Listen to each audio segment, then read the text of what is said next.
Baik, nah sekarang kita belajar lebih dalam lagi tentang ukhuwah ini. Tentu saja basisnya ukhuwah adalah hakikat sosial manusia. Yang pertama, jangan lupa kesadaran kalau kita berinteraksi dengan orang, kesadaran bahwa kita itu lemah, kita itu membutuhkan orang lain. Ya termasuk juga membutuhkan Allah. Ini penting. Orang itu bisa maju kalau dia sadar dia terbelakang atau dia mundur. Kalau orang tidak sadar bahwa dia ada di belakang, tidak mungkin dia maju. Orang itu bisa saling membantu kalau sadar bahwa aku perlu dibantu. Tidak mungkin terjadi saling membantu kalau masing-masing merasa aku sudah unggul, aku sudah baik, aku sudah jaya. Maka kata Syekh Said Nursi, kedudukan, kekuasaan, kemajuan, dan peradaban umat manusia sebenarnya tidak bersumber dari keunggulan dan kekuatannya, tapi bersumber dari kelemahannya. Oh, ini menarik ya. Selama ini kita berteori bahwa hidup sukses itu karena modal, karena kekuatan kita. Justru tidak begitu. Justru kita sukses kalau kita sadar kelemahan kita, sehingga kita ingin mencari bantuan, mencari jalan agar kelemahan kita ini bisa tertutupi. Antara lain dengan menjalin ukhuwah tadi. Orang yang sudah merasa hebat, sudah merasa benar, sudah merasa pinter, sudah merasa jaya, sulit menjalin ukhuwah. Karena bisanya dia di atas yang lain. Ukhuwah itu kan kesetaraan. Nah, itu ada kalimat bagus dari Syekh Said Nursi. Manusia itu mendapat pertolongan karena ketidakberdayaannya. Manusia mendapat karunia karena kefakirannya. Manusia mendapat ilham dari Allah karena kebodohannya. Manusia mendapat anugerah karena kebutuhannya. Tidak mungkin orang yang tidak butuh apa-apa kok dapat anugerah. Kenapa? Ya karena anugerah itu bagi dia tidak bernilai. Jadi anugerah itu bernilai bagi orang yang butuh. Ilmu itu bernilai bagi orang yang merasa belum tahu, merasa masih bodoh. Bantuan itu bernilai bagi orang yang memang merasa dia kurang. Nah, ini logika ini penting. Kalau kalian sudah merasa pinter, belajar tidak ada gunanya, tidak ada manfaatnya. Diberi ilham oleh Allah tidak ada gunanya. Itu kayak gelas yang sudah penuh, diisi lagi tidak ada gunanya sudah. Maka justru kesadaran sosial itu harus diawali dari kesadaran bahwa kita itu lemah, saling membutuhkan yang lain. Nah, ini penting. Jadi tidak banyak orang sadar dan mau ngaku bahwa dirinya itu lemah, memerlukan orang lain. Sebagian besar orang lebih banyak mengklaim dirinya adalah yang terbaik, yang paling benar, yang paling jos. Jadi ini hakikat sosial yang pertama. Ini dasarnya ukhuwah. Ini menarik ya, kalau kadang-kadang memang orang pinter itu bisa saja ketemu hal-hal yang kita tidak membayangkan selama ini. Kita membayangkan keberhasilan, kesuksesan itu hasil dari orang jago, orang jago, orang jago yang ngumpul jadi satu terus jadi luar biasa. Padahal ternyata rumusnya tidak begitu. Keberhasilan itu dari orang yang sadar aku lemah, sadar aku lemah, sadar aku lemah, yang kemudian mau bekerja sama. Disitulah lahir kehebatan. Baik, ini hakikat yang pertama. Hakikat yang kedua. Ini agak panjang kalau ini penjelasannya. kita sering tidak sadar, kata Syekh Said Nursi, kita itu hidup kita biasanya pakai rumus yang kiri itu, ketidaksadaran. Apa? Kita bersandar pada kekuatan kita, tujuan hidup kita ya kepentingan-kepentingan, konflik kita jadikan landasan hidup, penyemangat, rasisme, kesukuan. Jadi maksudnya ikatan kecil kita jadikan pengikat. Ras kita, suku dan lain sebagainya. Nah hidup kita sering begini, kata Syekh Said Nursi. Kita akan sering diminta mengandalkan kekuatan sendiri. Kata Said Nursi tidak akan kondusif. Kita juga sering hidup kalau tidak konflik tidak maju-maju misalnya. Konflik saja wis, tawuran saja nanti maju. Nah, kan ada yang bilang begitu. Kata Syekh Nursi, tidak, kita sering meleset di situ.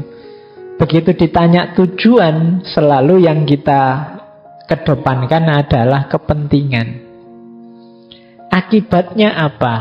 Kalau kekuatan kita jadikan sandaran, biasanya kita jatuhnya adalah tidak tahu diri. Kalau tidak tahu diri, biasanya kita melewati batas. Orang yang percaya diri itu bagus, tapi terlalu percaya diri biasanya melampaui batas. Dia tidak bisa ngukur kekuatannya sendiri.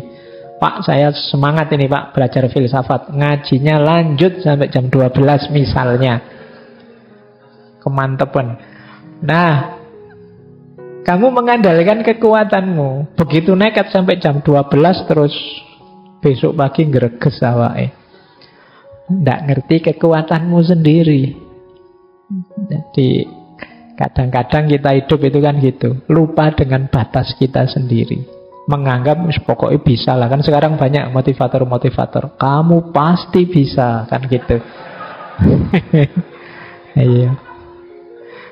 Padahal sudah terbukti tidak bisa saya Pak, tidak nyampe. Pasti bisa gitu. Iya.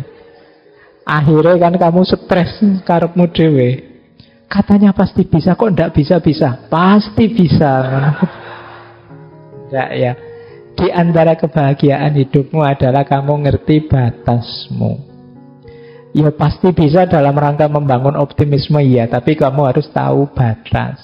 Ngerti, oh iya Pak, ya bagus sih itu Pak, tapi saya belum nyampe, belum mampu ke sana. Itu hidupmu akan bahagia. Tapi kalau kamu tidak ngerti batasmu sendiri, ya hasilnya mesti kamu akan gelisah. Mungkin depresi-depresi.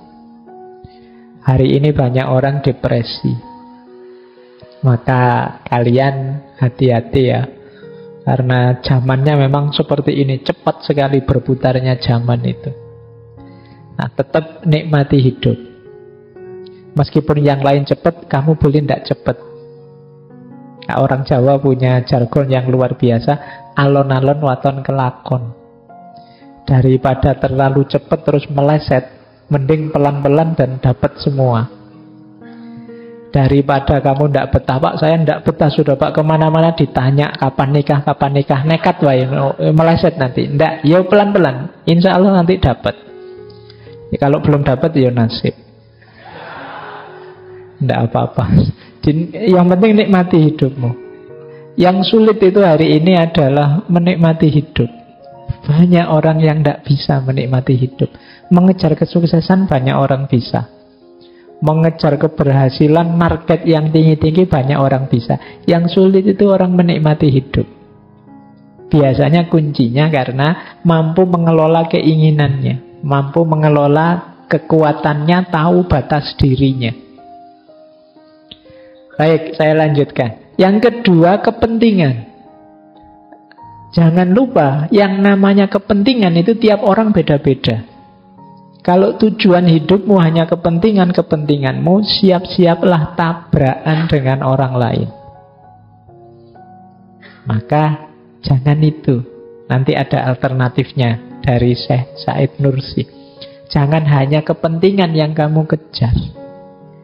Yang ketiga, apalagi konflik. Konflik ini akan membawa pada pertarungan, perselisihan. Apalagi rasisme. Rasis itu akan membuatmu agresif, sombong. ciri-cirinya orang yang akan gagal. Maka kata Syekh Said Nursi, gantilah kekuatan dengan kebenaran. Sandaranmu adalah kebenaran. Orang Jawa menyebutnya kasunyatan. Bahasa Islamnya hak. Kata Syekh Said Nursi, antara lain yang ada dalam Al-Quran. Jadi kekuatan ganti. Jangan bersandar pada kekuatanmu, bersandarlah pada kebenaran. Yang tadi saya sebut, kamu ngerti batas, ngerti kenyataan dirimu, itu kan namanya kebenaran, kasunyatan. Yang kedua, gantilah kepentinganmu dengan ridhonya Allah. Yang ketiga, gantilah konflik dengan persahabatan, dengan kerjasama. Yang keempat, gantilah circle kecilmu tadi yang namanya rasis tadi dengan circle yang lebih besar, agama, kemanusiaan, tanah air. Jadi kebangsaan, kemanusiaan, agama itu kan circle-nya lebih besar, biar kita tidak sempit. Ini akan membuat hidup kita lebih bahagia, lebih kondusif. Jadi jangan kekuatan tapi kebenaran, jangan kepentingan tapi ridhonya Allah, jangan konflik tapi kerjasama, jangan ras, jangan sara tapi kemanusiaan, tanah air, agama. Baik, jadi ini hakikat sosial yang kedua. Nah, untuk ketahanan sosial, kebersamaan, ingat-ingatlah dua rumus ini, kata Syekh Said Nursi. Yang pertama apa? Surat Al-Anfal ayat 66. Wala tanaza'u fatafshalu wa tadhhabari hukum. Jangan kalian senang gegeran, senang berselisih, karena itu akan jadi akar perpecahanmu. Kalau sudah pecah, tadhhabari hukum, lenyap anginmu, bahasa letterleknya. Maksudnya apa? Hilang kekuatanmu. Jadi jangan seneng berselisih. Kita itu kan sering iseng. Kalau ada orang punya ide apa, gagasan apa, daripada sepi di debat, yuk dikomentari yang aneh-aneh biar rame di debat. Nah, ini mancing-mancing tanazuk, perselisihan. Karena kalau tidak hati-hati, perselisihan itu akan melahirkan perpecahan, fatafshalu. Dan kalau sudah pecah, ya sudah, kekuatanmu hilang, tadhhabari hukum. Kamu tidak akan dahsyat lagi. Ini ilustrasinya gampang, kayak waktu kita SD itu loh. Satu lidi mudah patah, banyak lidi jadi sapu. Nah, cuma kalau kamu males nyapu, sapunya tadi sia-sia. Berarti ya bersatu dan aktif kreatif. Yang tadi, sakhs maknawi tadi. Ini rumus pertama untuk ketahanan sosial. Jadi jangan suka mancing-mancing konflik, biar kita tetap tangguh dalam kebersamaan. Yang kedua, Al-Hasr ayat 9. Wa yu'siruna ala anfusihim walau kana bihim khososoh. Dan mengutamakan yang lain atas diri mereka, meskipun mereka sendiri juga punya kepentingan. Ini rumus persahabatan yang ada di banyak tokoh kemarin sebelumnya juga ada ini kan. Mengutamakan sahabatnya, meskipun aku juga penting. Jadi sama-sama pingin minum, temanku duluan mungkin khawatirnya ini kurang minumnya misalnya. Ini namanya wa yu'siruna ala anfusihim walau kana bihim khososoh. Jadi mendahulukan teman. Ya kalau urusan makanan biasanya kan rebutan. Pengalaman saya yang mendahulukan itu sering-seringnya malah kalau sholat. Iya, siapa yang jadi imam itu, wah silahkan, bisa gini terus. Jadi lama itu latihan saingan jempol itu, silakan gitu. Itu untuk jadi imam. Yang termasuk saf itu banyak yang kalau ada saf depan lowong itu tidak balapan maju, tapi saling mempersilahkan. Oh silahkan, silahkan saja. Jadi akhirnya sampai imamnya takbir kosong, tidak ada yang mau maju. Jadi kalau kok milih di belakang Thomas softnya, enggak Pak, itu kan sekarang kalau habis Jumat banyak makanan. Nanti kalau barisnya di depan, wah telat kalah sama anak kecil-kecil itu nanti. Ya itu. Nah, ya harusnya tentang makanan juga wa yusiruna ala anfusihim. Yo saudaranya yang lain lah. Wah saya nggak rebutan. Nah, sebenarnya saya ada kesempatan, tak tunggu aja nanti habis apa enggak. Kalau yang lain butuh ya silahkan diambil, saya terakhir saja. Harusnya begitu. Tapi kan enggak tega Pak. Eman-eman. Baik, tapi ini rumus untuk ketahanan sosial. Jadi 2 ayat ini. Jadi yang pertama, jangan suka mancing-mancing perkara, jangan gemar berselisih, berdebat. Yang kedua, utamakan sahabatmu. Oke, lanjut. Nah, ini teori besar selanjutnya berhubungan dengan ukhuwah. Prinsip, ada 6 prinsip. Prinsip pertama ini, kata Syekh Said Nursi, kalau engkau menganggap bahwa manhaj dan pendapatmu benar, engkau berhak berkata manhaj dan pendapatku benar atau manhaj dan pendapatku lebih baik. Tapi engkau tidak boleh berkata hanya manhaj dan pendapatku yang benar dan yang lain salah. Sederhananya begini, engkau boleh yakin bahwa dirimu benar, tapi engkau tidak boleh memvonis yang berbeda dengan dirimu pasti salah. Kenapa? Ya, apalagi terhadap musuhmu. Sebab pandanganmu yang penuh kebencian dan pikiranmu yang terbatas tidak bisa menjadi tolok ukur dan penentu yang menetapkan kekeliruan pendapat orang lain. Jadi boleh kamu yakin saya yang benar, tapi kamu tidak boleh menghakimi orang lain sebagai salah. Nah, ini rumus. Menarik, ada kalimat yang masyhur sekali, ada yang bilang dari Imam Syafi'i, yang beliau bilang dulu pernah kita ngaji tentang beliau, pendapatku benar tapi mungkin masih mengandung kesalahan. Pendapatmu menurutku salah tapi mungkin masih ada unsur-unsur kebenarannya. Nah, ini kenapa sih begitu? Wong kita itu manusia yang ilmunya hanya sejauh pengalaman kita. Akal kita pun terbatas. Yang hari ini kita anggap baik benar, mungkin besok ketika ketemu fakta baru, data baru, situasi yang berubah, sehingga yang kita anggap benar ini harus direvisi. Berangkat ke masjid itu mulia, tapi begitu pandemi datang, kita harus mau merevisi bahwa lebih baik di rumah daripada ke masjid.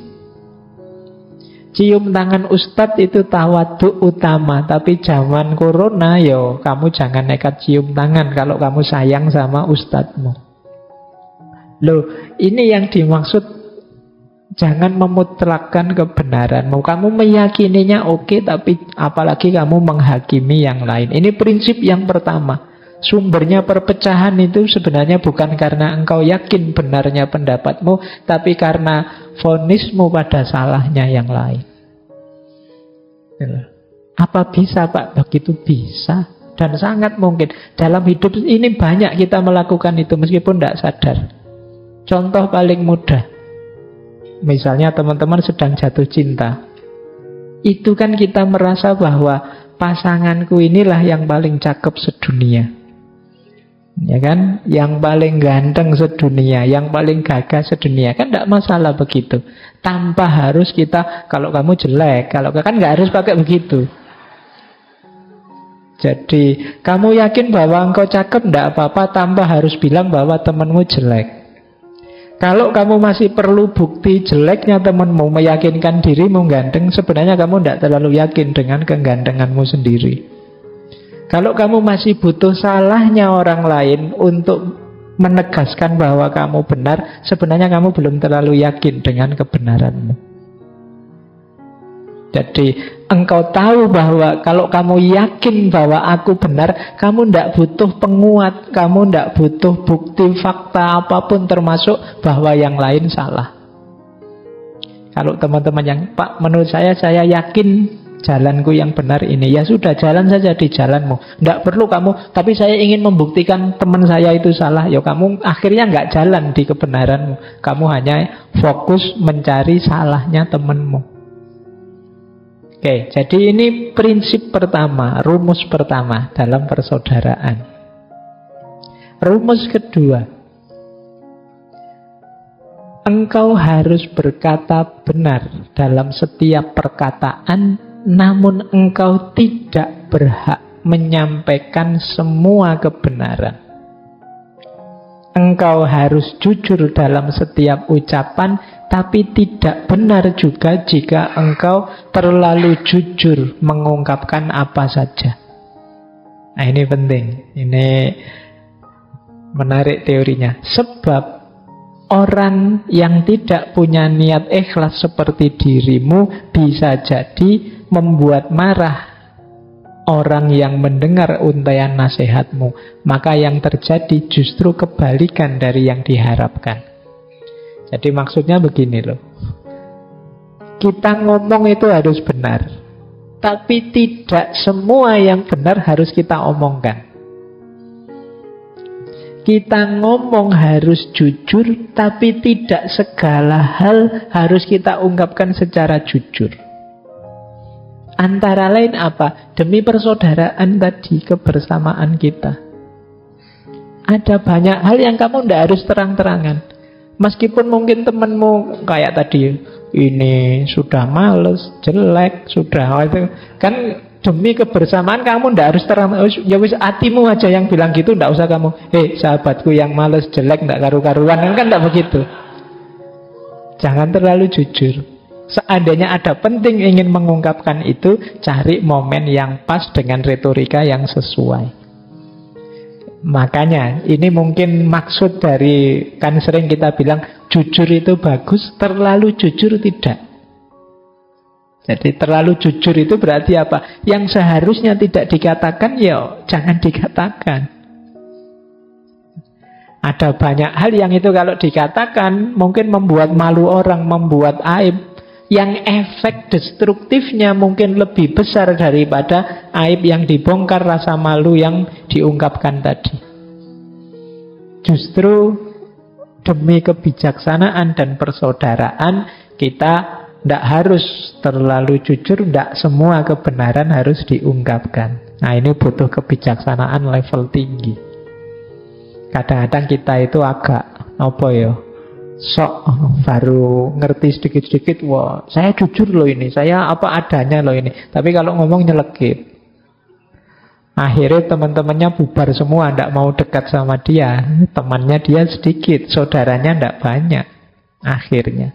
Nah, sesama saudara ya siap, termasuk menutupi aib-aibnya. Kalau ingin menasehati ya diam-diam. Aku tahu engkau ini salah, tapi kalau tak declare sekarang di depan orang banyak, mungkin engkau tersinggung, mungkin engkau malah nasihatku malah tidak sampai pada tujuannya, malah persahabatan kita pecah. Ya sudahlah, nyari momen saja yang pas, yang enak. Nah, ini prinsip kedua. Jadi dalam persahabatan kita harus tahu kapan bicara, mana yang harus kita ungkap, mana yang kita simpan saja dulu. Yang ketiga, jika engkau menginginkan permusuhan, musuhilah rasa permusuhan yang ada dalam dirimu. Berjuanglah untuk memadamkan api permusuhan itu dan cabutlah hingga ke akar-akarnya. Berusahalah memusuhi musuh yang paling tangguh dan paling berbahaya, yaitu hawa nafsumu. Jadi ini nasihatnya Syekh Said Nursi. Begitu engkau merasa, aku kok benci sekali dengan dia ya, aku pingin memusuhi, menjatuhkan dia. Begitu kamu sadar, wah ya, aku sedang membenci orang, sedang memusuhi orang. Perang sekarang, tapi perangnya tidak ke sana, perangnya melawan dirimu sendiri. padamkan api yang ada dalam dirimu. Jadi begitu kamu sadar kamu sedang menghidupkan api permusuhan, api kebencian, segera nyatakan perang. Tapi tidak pada orang yang kamu benci, kamu musuhi, melainkan perang melawan dirimu sendiri. Kalau bahasanya Syekh Nursi, ya, perang melawan hawa nafsumu. Itu yang lebih besar dan lebih berat.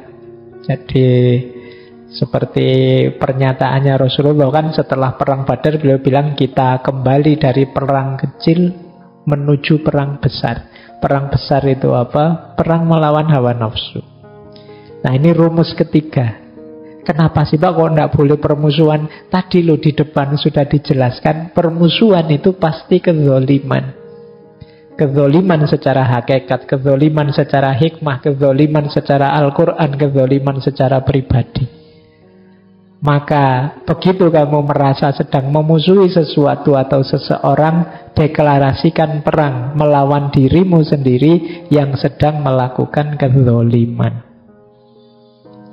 Baik, ini prinsip ketiga.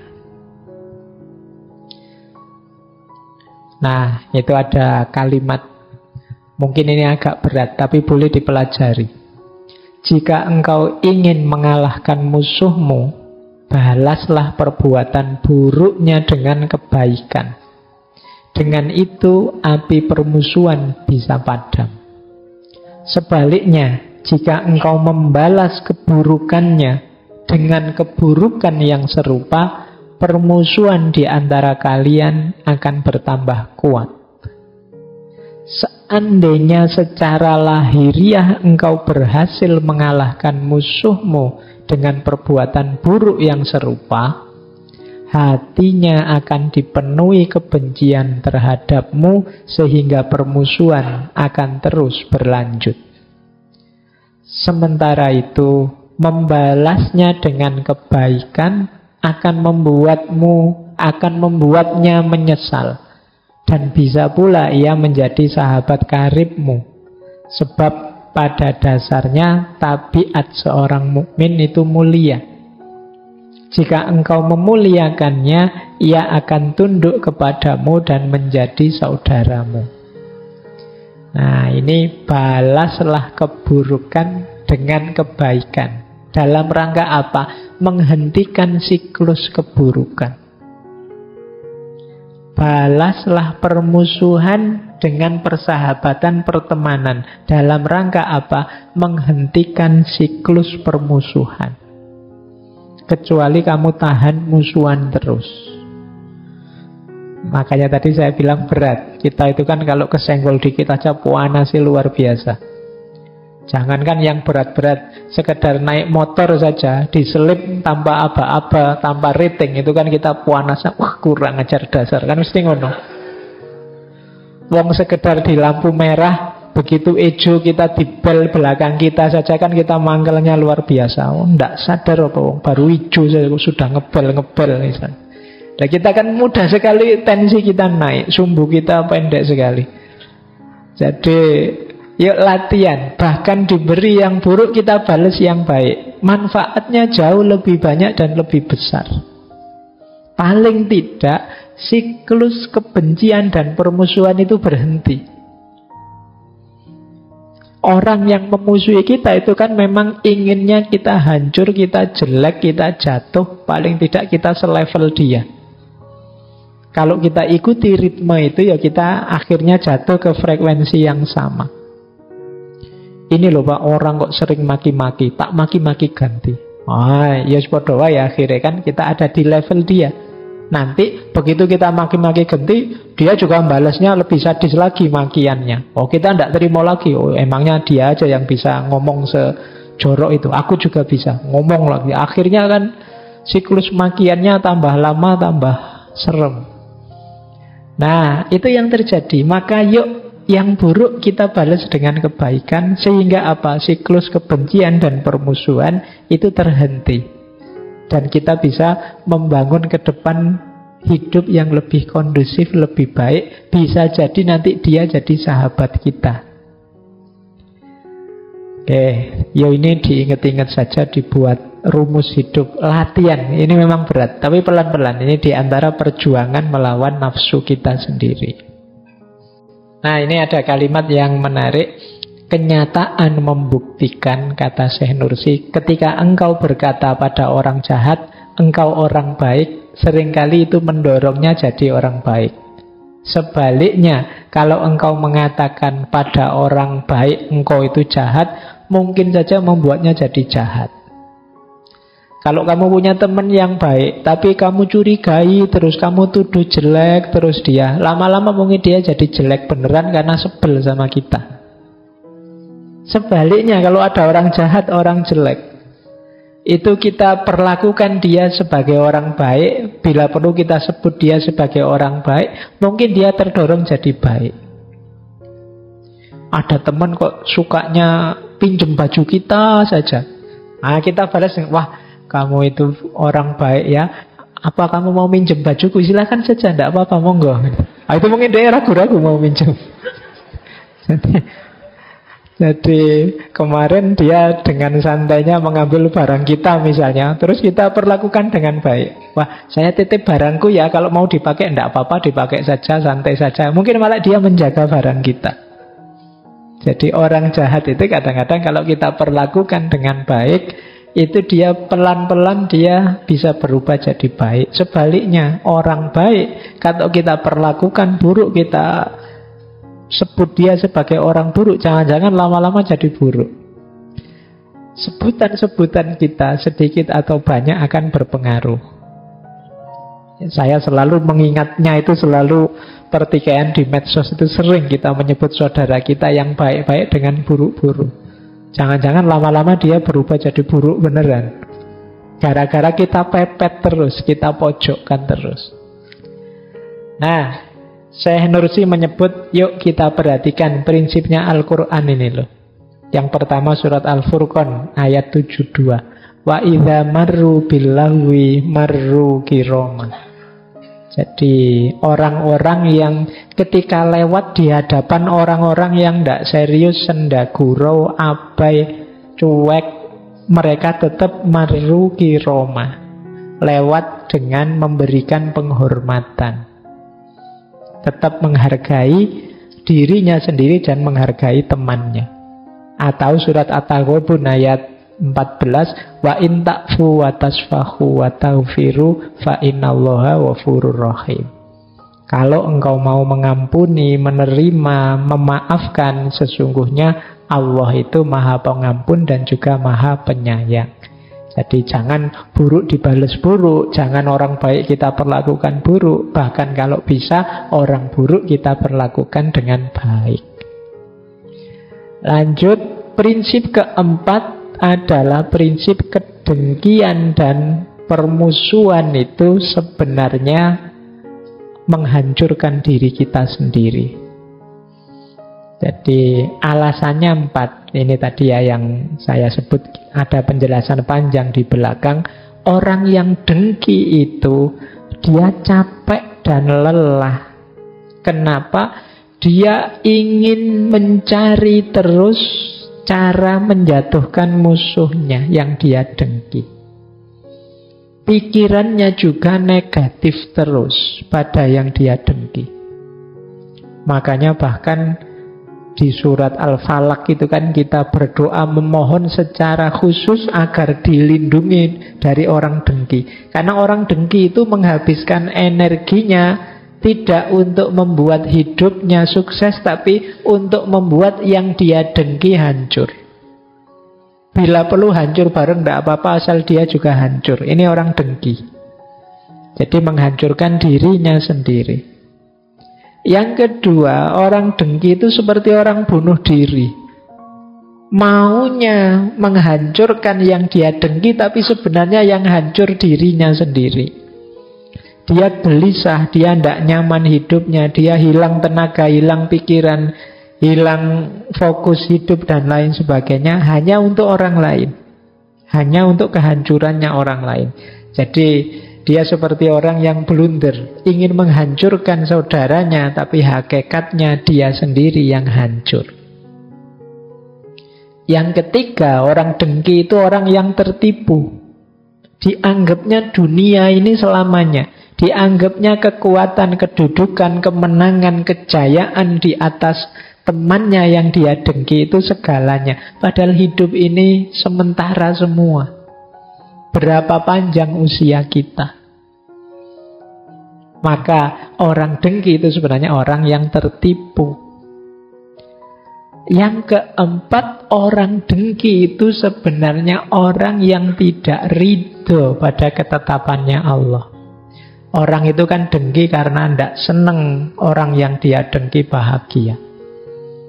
Wah, kok dia enak dapat itu ya. Kita yang susah, sengsara, dia yang... Ini kan cirinya orang dengki. Nah, ada indikasi dia tidak rela, tidak ridho terhadap takdirnya Allah. Jadi orang dengki itu orang yang menghancurkan dirinya sendiri. Yang pertama, dia hancur karena tenaga, energi, dan lain sebagainya habis untuk yang dia dengki. Yang kedua, dia seperti orang bunuh diri, ingin orang lain hancur padahal dirinya sendiri yang hancur. Yang ketiga, dia seperti orang yang tertipu karena dianggapnya kemenangannya atas saudaranya yang dia dengki itu hakiki dan selamanya, padahal hidup ini segalanya fana. Dan yang keempat, kedengkian menunjukkan seseorang sedang melawan takdirnya Allah, tidak ridho terhadap ketetapannya. Ini prinsip yang keempat. Makanya Syekh Said Nursi mengajarkan kita, kalau kita dengki kepada seseorang, perhatikan 3 hal ini. Yang pertama apa? Takdir ilahi. Kita tidak terima terhadap kebahagiaan yang menimpa orang yang kita dengki, padahal segalanya kan ketetapan Allah, dan kita diminta untuk ridho terhadap ketetapan itu. Yang kedua, perhatikan juga nafsu amarah yang ada dalam dirimu. Orang dengki itu kan dipenuhi nafsu amarah. Begitu kamu dengki pada seseorang, cirinya mudah. Kamu gelisah kalau lihat seseorang sukses, dan kamu senang kalau lihat seseorang jatuh. Berarti dalam hatimu ada kedengkian, berarti dalam hatimu ada amarah. Saatnya kamu keluarkan. Fokus pada yang kedua ini. Yang ketiga, engkau itu juga manusia yang penuh kekurangan, keterbatasan, kecerobohan. Daripada engkau sibuk mikir jatuhnya orang lain, bukankah lebih baik kalau engkau mikir memperbaiki dirimu sendiri? Jadi ini obatnya 3 penyakit dengki itu. Yang pertama, sadari hidup ini segalanya sudah diatur jalannya oleh Allah. Yang kedua, sadari untuk memadamkan, mengeluarkan nafsu amarah dalam dirimu. Yang ketiga, sadari akan lebih baik dalam hidupmu untuk memperbaiki diri daripada sibuk menjatuhkan orang lain. Nah, ini 3 obatnya rasa dengki. Kalau kita bisa melakukan 3 hal ini, sejelek apapun, seburuk apapun saudara kita, di mata kita tampak kecil dan remeh dibandingkan diri kita sendiri. Wong nasib kita sendiri juga tidak jelas. Jadi ini alasan mengapa kita jangan mendengki orang. Terus prinsip yang kelima, permusuhan dan perpecahan itu membahayakan kebersamaan. Ini di prinsip yang kelima ini Syekh Nursi menjelaskannya pakai tanya jawab. Pak, ini kalau tanyanya pada saya ya, bukankah ikhtilafu ummati itu rahmah? Tidak apa-apa toh kita debat, kita menunjukkan perbedaan, menampakkan perbedaan, iya memang benar begitu. Tapi yang dimaksud ikhtilafu ummati rahmah itu beda yang positif dan konstruktif. Bukan perbedaan yang ingin menjatuhkan yang lain dan menghancurkan yang lain. Kalau ingin perbedaan itu benar-benar jadi rahmat, ya harusnya kita perbedaan yang yasuddu ba'duhum ba'do, saling menguatkan. Saya ngerti filsafat, teman-teman mungkin ngertinya sosiologi, ada yang ngerti teknik, ada yang ngerti pertanian, ada yang ngerti peternakan. Itu kita bareng-bareng jadi kuat, jadi rahmat. Tidak dengan jalan yang pertanian merendahkan yang perdagangan melecehkan yang filsafat. Opo filsafat itu? Nanti yang filsafat juga menyalahkan yang ngerti ilmu agama, ilmu fikih. Fikih itu dangkal, kurang dalam kayak filsafat ini. Nanti yang filsafat juga, filsafat opo, sesat, kafir itu. Dan lain sebagainya. Loh, kalau modelnya seperti ini, tidak mungkin ikhtilafu ummati rahmah. Ikhtilafu ummati rahmah itu kita sadari perbedaan, kita jadikan perbedaan itu modal untuk kebersamaan kita yang saling menguatkan tadi, yasuddu ba'duhum ba'do. Nah, di situ ada pertanyaan lagi. Boleh tidak sih Syekh kita bersikap partisan, ikut kubu ini, ikut kubu itu? Jawabannya Syekh Nursi, boleh saja. Asal partisan itu memihak satu kubu itu dasarnya adalah kebenaran, menghidupkan kebaikan untuk jadi tempat perlindungan sesuai hak-hak kita. Bukan dengan motif nafsu amarah, ingin menang dan mengalahkan yang lain. Apalagi di situ ada kebencian dan kedengkian. Karena aku benci dan dengki dengan kelompok itu, maka aku membela dan memihak kelompok ini. Nah, kalau begitu jangan. Tetapi karena aku ingin mewujudkan ideal yang ini, karena aku ingin melahirkan kebaikan menurutku yang ini, maka aku ikut kelompok ini yang menurutku bisa mendukung. Nah, kalau ini boleh. Jadi partisan tidak dengan dasar kebencian atau kedengkian pada yang lain, tapi kita ada kepentingan demi kebenaran dan kebaikan yang ingin kita hidupkan. Nah, tentang debat juga ditanyakan, bukankah kalau kita debat nanti kita bisa ketemu kebenaran yang lebih jelas? Kata Syekh, iya memang idealnya begitu. Tetapi seringkali dalam perdebatan orang itu mengejar kemenangan, bukan kebenaran. Orang mendahulukan keunggulan dirinya, menampakkan keahliannya, kepinterannya, tidak semata-mata demi kebenaran. Itu yang terjadi dalam debat. Maka kata Syekh, kalau memang ingin mencari kebenaran, oke saja. Tapi jangan berdebat yang sekedar ingin pamer kepandaian, apalagi ingin menjatuhkan yang lain. Nah, ini prinsip-prinsip dalam kita bersaudara. Baik, yang terakhir, jangan lupa prinsip terakhir persaudaraan itu, kalau kita bermusuhan, sebenarnya juga rusak kehidupan spiritual dan peribadatan kita. Jadi dia ini seperti api yang membakar kita. Dalam kita memusuhi orang lain, di situ ada dua hal yang hilang, kata Syekh Nursi. Yang pertama keikhlasan, yang kedua keadilan. Keikhlasan itu apa? Ya, karena kalau kita memusuhi orang lain, perbuatan-perbuatan baik kita motifnya biasanya pasti bukan Allah lagi.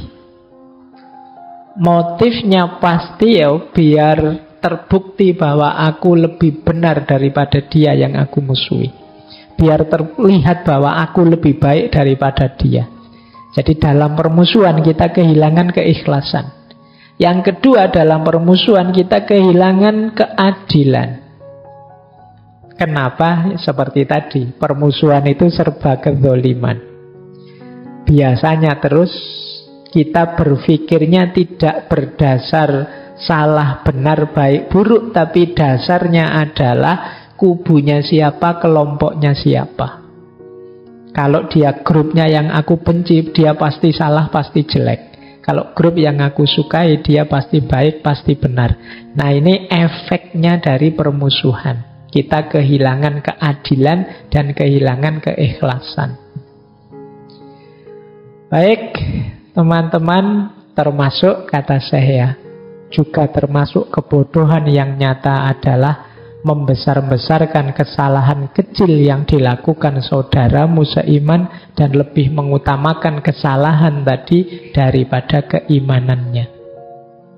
Jadi ini 6 prinsip persaudaraan tadi menjadi kunci bagaimana akan hidup ukhuwah di kalangan orang yang beriman. Baik, ada beberapa quote, saya baca cepat ya. Ini menarik kalimat ini. Dari keikhlasan lahir kesetiakawanan dan persaudaraan.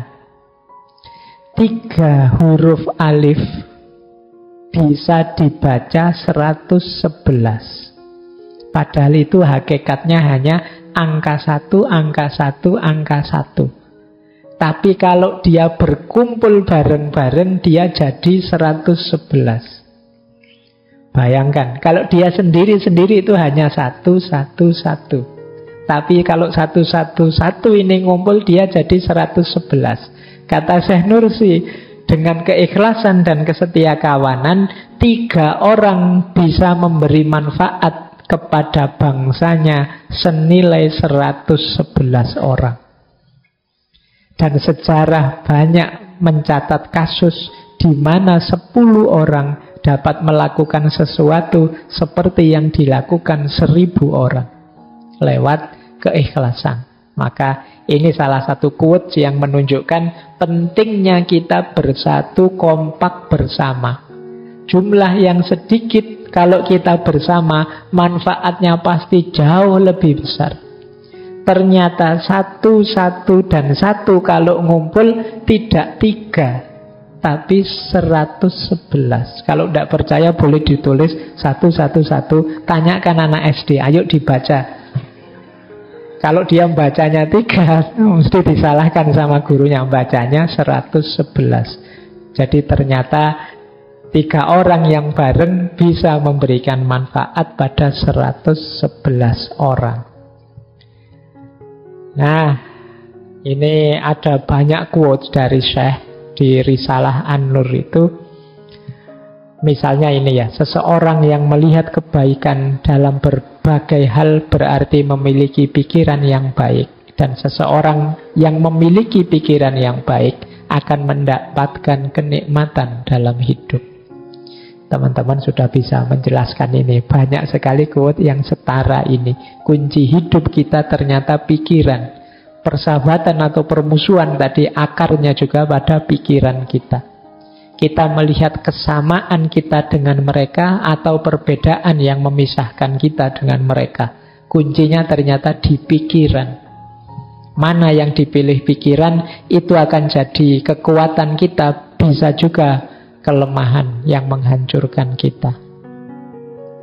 Terakhir, kalau engkau menginginkan musuh, nafsumu sudah cukup. Kalau engkau menginginkan nasihat, kematian sudah cukup.